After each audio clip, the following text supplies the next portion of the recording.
সবাইকে নমস্কার জানিয়ে বলছি, প্লিজ দয়া করে কেউ কাউন্টিং এজেন্টরা এবং প্রার্থী ক্যান্ডিডেটরা তারা ভোটিং এলাকা ছেড়ে আসবেন না।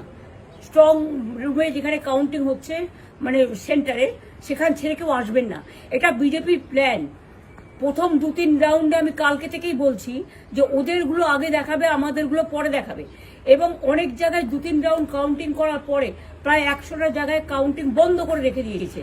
এবং কল্যাণীতে ধরা পড়েছে 7টা মেশিন, যেখানে কোনো মিল নেই। এটা টোটাল ফোর্সফুলি সেন্ট্রাল ফোর্সকে দিয়ে চারিদিকে তৃণমূল কংগ্রেসের উপর অত্যাচার করছে, অফিস ভাঙছে, জোর করে দখল করছে। এসআইআর এর নামে আপনারা দেখেছেন ভোট লুট করেছে যাতে যে সিটগুলো জিততে পারে।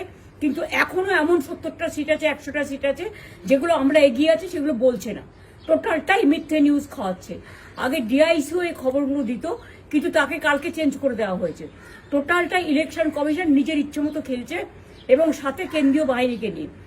এবং আমাদের পুলিশরা টোটাল মাথা নত করে কেন্দ্রীয় বাহিনীর আন্ডারে কাজ করছে।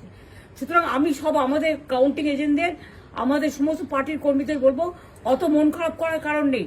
আমি বলেছিলাম সূর্যাস্ত পরে আপনারা জিতবেন।